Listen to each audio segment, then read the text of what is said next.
I told this girl about God while I was drunk in her living room. We were talking about love. She said, yeah, I see the love in you. And I'm not saying that it was right, but I do think it's true that God uses some pretty foolish things to get inside of you.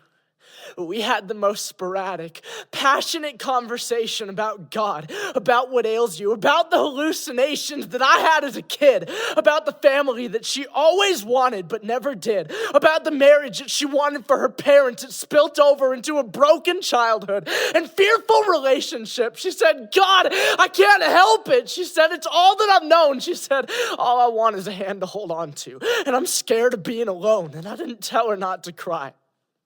I didn't tell her it's all right.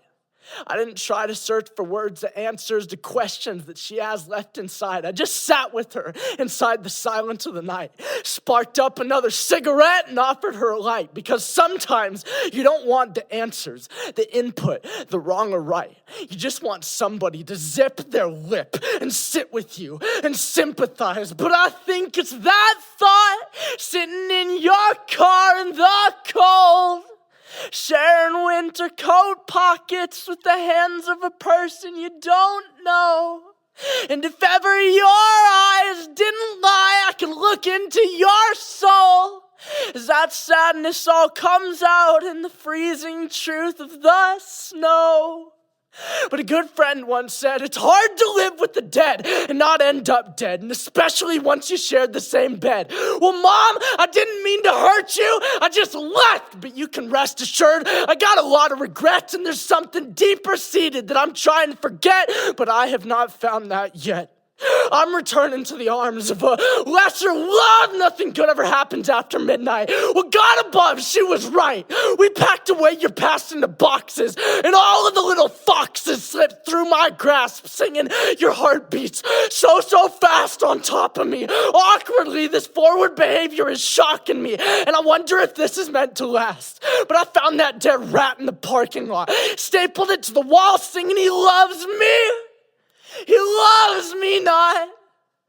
I'm lost, but if it turns out to be a battle not won but fought, well, I'll have left you with the scent of every hated failure you forgot. Welcome to Albuquerque, where everybody's lonely, where everybody needs to feel you out before it's homely, but nobody's willing to put forth the effort to get to know me. I've been trying to learn to just let things happen slowly, but all I want is just somebody there to hold me. Do you know how we get in the winter? Once all of the leaves start falling off of all of the trees, I swear you can see their colors changing in me. We're all stripped bare like them there, and if anybody cared, they could see. We're all stripped cold down to our souls, all vulnerable and lonely. If I could, I would walk away from myself. But I've lost all worth in the eyes of everybody else, and your eyes are bluer than any I've seen, and your beautiful blue eyes have found me completely wanting. Well, hey, if you fall any deeper, could you fall into me? Honestly, there's not a lot of honesty beneath thin pieces of clothing between you and... Well, you've seen the best of me.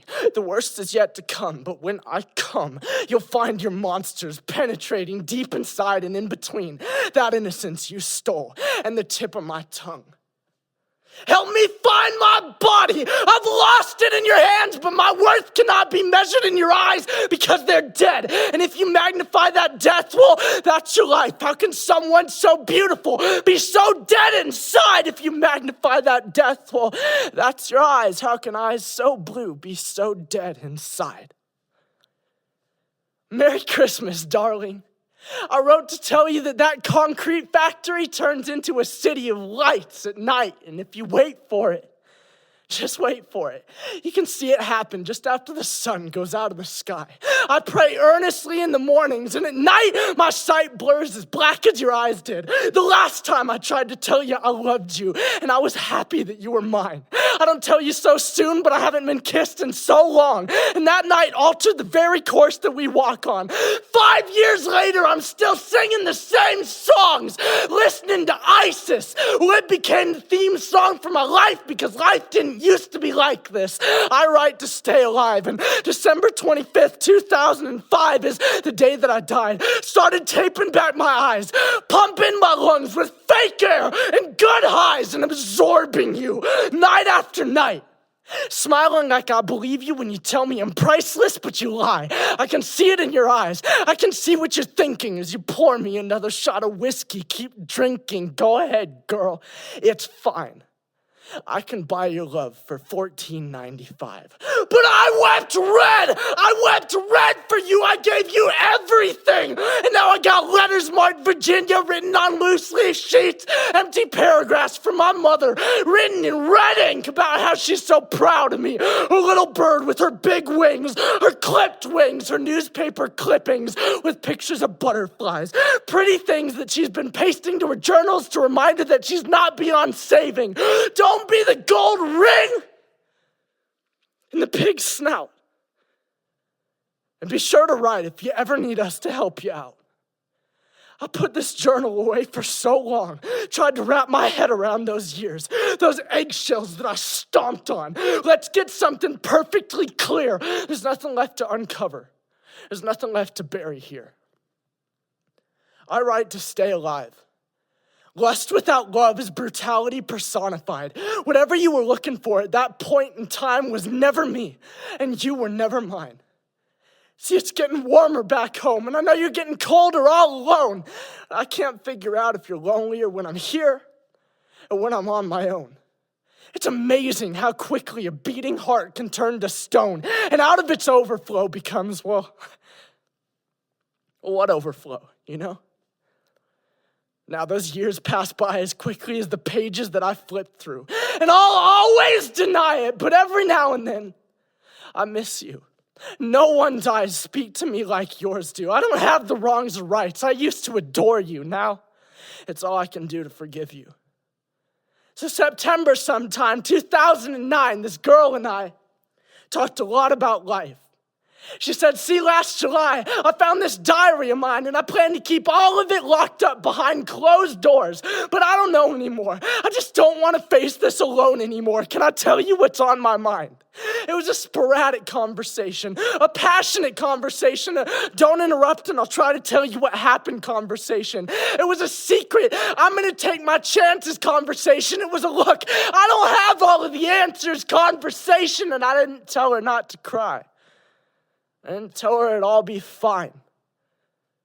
I didn't try to search for words to answer the questions she kept inside.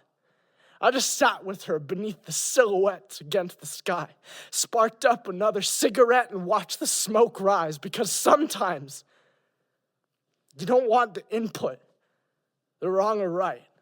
And sometimes it's okay to be silent. That little brown book carries a lot of weight. I regurgitated my heart to those pages, and to me, they reverberate through time and space. It is what it is. It is what it was, and words are what remain.